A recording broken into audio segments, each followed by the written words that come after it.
آپ جو ہے ادب کی دنیا میں کب اور کیسے قدم رکھا؟ کیونکہ آپ تو مدرس سے مطلب تھے، آپ ٹیچر تھے، پھر آپ ادب کی دنیا میں کب اور کیسے قدم رکھا؟ مجھے طالب علمی کے زمانے سے شاعری کا شوق رہا ہے. جب میں میٹرک میں تھا 1954 میں، تو میں نے ایک نظم کہی تھی، اے ننھی منی چڑیا، اور بغیر کسی سے اصلاح لیے ہوئے اس وقت تک رسالہ ناگپور سے نکلتا تھا، نام اس کا یاد نہیں پڑ رہا ہے، طرفہ قریشی اس کے ایڈیٹر تھے. تو اس کو میں نے وہ نظم میں نے بھیج دی، اور خوشی کی بات ہے کہ وہ نظم اس میں شائع ہوئی، اور ایڈیٹر طرفہ قریشی صاحب نے لکھا تھا کہ سعید رحمانی صاحب ایک طالب علم ہیں، اور وہ اگر اپنی کوشش جاری کر رکھیں تو آئندہ چل کر اچھے شاعر بن سکتے ہیں.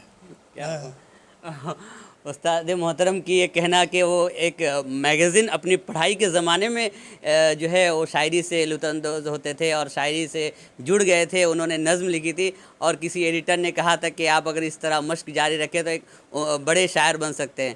بڑے شاعر نہیں، استادوں کے استاد بنے سعید رحمانی صاحب.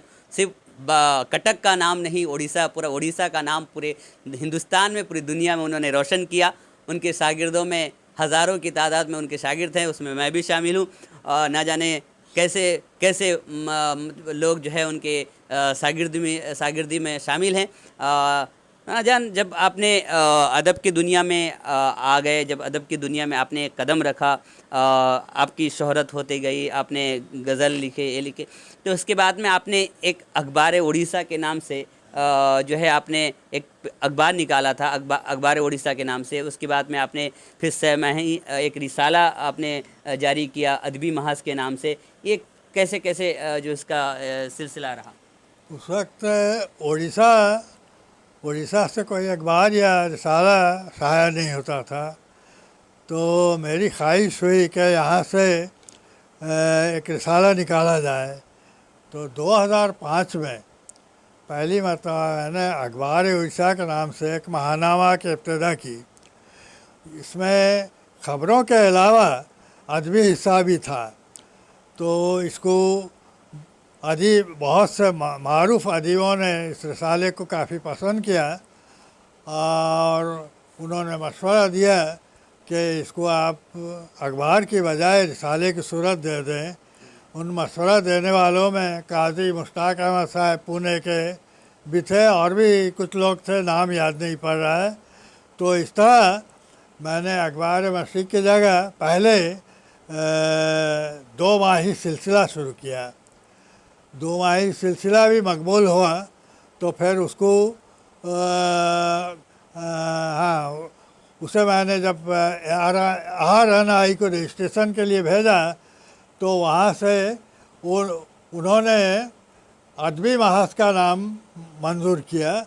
تو سلسلہ جو تھا ادبی محاذ کے نام سے 6 ماہی صورت میں اب تک شائع ہو رہا ہے. ہاں جان، آپ نے جس طرح آپ نے شروعات کیا کہ آپ نے کہا کہ کس طرح اس وقت اخبار نہیں نکلتا تھا، تو آپ نے اخبار نکالنے کی کوشش کی، اور پھر تمام بڑے لوگوں کے، قلمکاروں کے مشورے سے آپ نے رسالہ نکالا. تو اب تک آپ کے کتنے مجموعے آ چکے ہیں، اور ہندوستان کے باہر کون کون سے ممالک کے اخباروں میں اور رسالوں میں آپ کا کلام شائع ہوا ہے؟ ایسے تو ہندوستان کا، ناظرین بتاتا چلوں کہ ہندوستان کا کوئی بھی ایک ایسا رسالہ نہیں ہے یا اخبار نہیں ہے، چاہے وہ سرکاری ہو یا غیر سرکاری ہو، تمام رسالوں میں، اردو کے تمام رسالوں میں، تمام اخباروں میں ہمارے استاد محترم کہیں نہ کہیں ان کا کلام ضرور شائع ہوا ہے. اور ہندوستان میں جتنے بھی قلمکار اپنا مجموعہ نکالتے ہیں، آپ دیکھ سکتے تھے جس طرح کچھ دیر پہلے ہم آپ کو دکھا رہے تھے کہ کتابوں کا انبار ہمارے ادبی محاذ کے دفتر پہ، یعنی ہمارے استاد محترم کے دفتر میں موجود ہے. یہ تمام کتابیں اس لیے ہمارے استاد محترم کے پاس لوگ بھجواتے ہیں تاکہ وہ اس پہ تبصرہ کر سکے. تو یہ شرف حاصل ہے ہمارے استاد محترم کو. تو ہم یہ پوچھنا چاہیں گے کہ آپ کے اب تک کتنے مجموعے آ چکے ہیں؟ ہندوستان کے باہر کون کون سے رسالوں یا اخبار میں جو ہے آپ کا کلام شائع ہوا ہے؟ اب تک بہت سارے اخبارات اور رسائل میں میرا کلام اور مضامین چھپ چکے ہیں. اخبار مشرق میں تو مضامین میرے خیال میں تقریباً 300 تک مضامین چھپے ہیں جو ادب، کھیل، فلم اور سیاسی نوعیت کے مضامین تھے. اب بھی یہ سلسلہ جاری ہے، مگر چونکہ رسالے سے جڑا ہوا ہوں، ادبی محاذ کی عدالت سے جڑا ہوا ہوں، اس لیے وقت کم ملتا ہے. آج کل بہت کم سایہ ہوتا ہوں. جی جی ابھی حال ہی میں ایک 2 مضامین میرے اردو دنیا میں شائع ہوئے ہیں، جی جی اور ایک مضمون جی جی اور ایک مضمون میں نے اردو دنیا کو بھیجا ہے، جسے اطلاع ملی ہے کہ اس کی منظوری اس منظور کو منظور کیا جائے گا مضمون کو. وہ مضمون جلد ہی شائع ہونے والا ہے. جی جی اردو میں تنقید نگاری کے تعلق سے وہ مضمون ہے. سب رسالوں کا نام ہندوستان کی مجھے تاریخ، یاد نہیں. ہندوستان باہر میں پاکستان سے ایک رسالہ نکلتا ہے شاعری، اس میں میری غزل شائع ہوئی ہے. ہمارے استاد محترم سے آئیے گزارش کریں گے کہ کچھ کلام، چاہے وہ غزل ہو، قطعات ہو، کچھ بھی ہو، عنایت کریں. رانا جان کچھ کلام ہمارے ناظرین کے لیے، ہمارے درشکوں کے لیے کچھ کلام چند قطعات سماعت فرمائیں. ارشاد. تیرہ راتوں میں روشنی کے لیے شہر میں گھر جلائے جاتے ہیں. کیا کہنا، تیرہ راتوں میں روشنی کے لیے گھر جلائے شہر میں گھر جلائے جاتے ہیں. آج کل امن کی حمایت میں ایٹمی بم بنائے جاتے ہیں. کیا کہنا. آج کل امن کی حمایت میں ایٹمی بم بنائے جاتے ہیں. یہی اچھا ہے. اور 4 مصرع سماعت فرمائیں. یہی اچھا ہے آنسو پوچھ لو مفلس کی آنکھوں سے، جی اور اس کے ہونٹ پر مسکان کی شہنائیاں رکھ دو. کیا کہنا. یہی اچھا ہے آنسو پوچھ لو مفلس کی آنکھوں سے، اور اس کے ہونٹ پر مسکان کی شہنائیاں رکھ دو. سفر حج کا اگر امکان سے باہر سمجھتے ہو، سفر حج کا اگر امکان سے باہر سمجھتے ہو، بلکتے بھوک سے بچے کے منہ میں روٹیاں رکھ دو. ارے واہ واہ واہ، دوبارہ دوبارہ دوبارہ دوبارہ دوبارہ یہ لائن. سفر ہے. یہی اچھا ہے آنسو پوچھ لو مفلس کی آنکھوں سے، اور اس کے ہونٹ سے مسکان کی ہونٹ پہ مسکان کی شہنائیاں رکھ دو. سفر حج کا اگر امکان سے باہر سمجھتے ہو، سفر حج کا اگر امکان سے باہر سمجھتے ہو، بلکتے بھوک سے بچے کے منہ میں روٹیاں رکھ دو. بہت خوب بہت خوب. تو ناظرین شاعری سماعت کیجئے، کس طرح درد جو ہے شاعری میں چھپا ہوا ہے. ہمارے استاد محترم اور 4 مصرع. ارشاد. تقسیم کرتا رہتا ہے خوشبو دعاؤں کی، تقسیم کرتا رہتا ہے خوشبو دعاؤں کی، وہ ایک غریب ہو کے بھی دل کا امیر ہے. تقسیم کرتا رہتا ہے خوشبو دعاؤں کی، وہ ایک غریب ہو کے بھی دل کا امیر ہے. لیتے ہیں اس سے بھیک امیران شہر بھی، لیتے ہیں اس سے بھیک امیران شہر بھی. ہر برگد کے نیچے بیٹھا ہوا جو فقیر ہے، کیا برگد کے نیچے بیٹھا ہوا جو فقیر ہے. کیا بات ہے. اور 4 مصرع. ارشاد. اب کہاں وہ جذب صادق، اب کہاں دل کا خلوص، کیا کہنا. اب کہاں وہ جذب صادق، اب کہاں دل کا خلوص. لاکھ ہم مانگے دعائیں، لاکھ ہم مانگے دعا، بنتی نہیں ہے کوئی بات. وہ بھی ایک بچہ تھا جس کی ایڑیوں کی ضرب سے، وہ بھی ایک بچہ تھا جس کی ایڑیوں کے ضرب سے پھوٹ نکلا تھا اچانک چشمہ آب حیات. کیا کہنے کیا کہنے کیا کہنے کیا کہنے.